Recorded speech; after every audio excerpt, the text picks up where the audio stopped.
Hello students, welcome back to my YouTube channel Express Teaching. Please do like, share and subscribe and press the bell icon. আজকের practice ক্লাসে তোমাদের থাকবে general awareness থেকে কিছু বাছাই করা প্রশ্ন। তোমাদের যে কোনো চাকরির পরীক্ষায় এই প্রশ্নগুলি আসার মতন প্রত্যেকটা প্রশ্নই ভালো প্রশ্ন আছে। তোমরা আজকের ক্লাসটি মন দিয়ে করতে থাকো। আজকের তোমাদের ক্লাসের প্রথম প্রশ্ন, পশ্চিমবঙ্গের রূপকার কাকে বলা হয়? অপশান আছে A Satish Mukhopadhyay, option B doctor Bidhanchandra Roy, option C Jagadishchandra Basu, option D Buddhadeb Bhattacharya. Answer করো সকলে।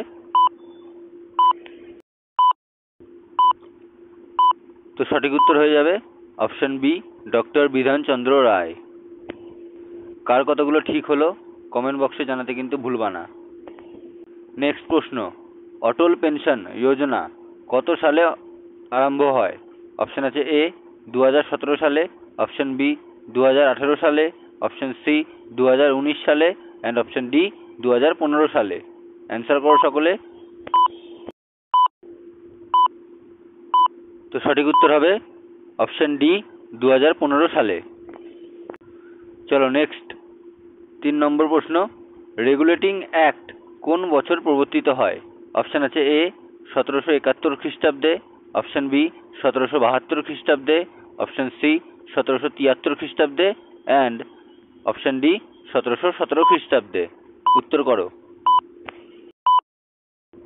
সঠিক উত্তর হবে অপশান সি 1773 খ্রিস্টাব্দে।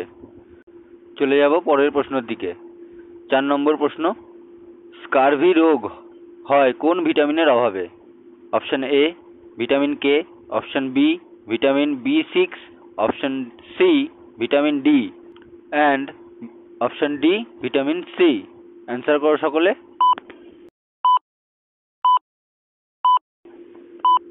তো সঠিক উত্তর হবে অপশান ডি ভিটামিন সি। তোমরা আমাকে কমেন্টে জানিও বেরি রোগ এটা কোন ভিটামিনের অভাবে হয়। আমরা চলে এসেছি 5 নম্বর প্রশ্নে, তারা মাছের গমন অঙ্গের নাম কি?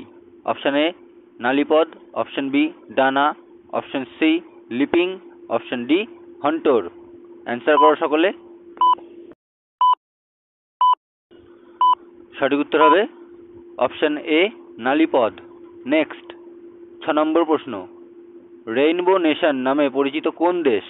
অপশান আছে A England, option B Bhutan, option C Pakistan and option D দক্ষিণ আফ্রিকা। উত্তর করো সকলে। আর আজকের ক্লাসটা তোমাদের কেমন লাগলো সকলে কমেন্ট বক্সে জানিও। আর যদি ভালো লেগে থাকে অবশ্যই একটা লাইক করে দিও। তো সঠিক উত্তর হবে অপশান ডি দক্ষিণ আফ্রিকা। চলো নেক্সট 7 নম্বর প্রশ্ন, গুয়াহাটি হাইকোর্টের প্রধান বিচারপতি কে নিযুক্ত হলেন? অপশান আছে A Arijit Pandey, option B Sudhanshu Dhulia, option C Abhishek Chakraborty, option D Riya Sen. Answer করো সকলে। তো সঠিক উত্তর হবে অপশান বি সুধাংশু ধুলিয়া। আজকের ক্লাসটা তোমরা তোমাদের ক্লাসমেট বন্ধুবান্ধব সকলের কাছে শেয়ার করে দিও। আর এখনো পর্যন্ত যারা যারা আমার চ্যানেলটিকে সাবস্ক্রাইব করোনি তারা অবশ্যই সাবস্ক্রাইব করে রেখো। তো চলে এসেছি 8 নম্বর প্রশ্নে, গ্রিন পার্ক ইন্টারন্যাশনাল স্টেডিয়াম কোথায় অবস্থিত?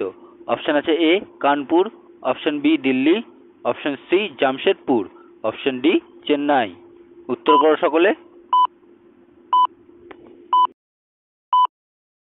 সঠিক উত্তর হবে অপশান এ কানপুর। এই প্রশ্নগুলো কিন্তু তোমাদের চাকরির পরীক্ষার ক্ষেত্রে খুবই গুরুত্বপূর্ণ। কিছু কিছু প্রশ্ন এমনও আছে যেগুলো প্রিভিয়াস ইয়ার থেকে নেওয়া হয়েছে আর কিছু নতুন অ্যাড করেছি। ক্লাসগুলো তোমরা মন দিয়ে দেখতে থাকো, তোমরা অবশ্যই সাকসেস পাবে। 9 নম্বর প্রশ্ন, আর্যভট্ট উপগ্রহ কত সালে উৎক্ষেপণ করা হয়? অপশান আছে A 1970, option B 1975, option C 1980 and option D 1973। Answer করো সকলে। সঠিক উত্তর হবে option B 1975। Next, Simon commission কত সালে প্রতিষ্ঠিত হয়? অপশান আছে A 1927, option B 1924, option C 1921 and option D 1943। উত্তর করো সকলে।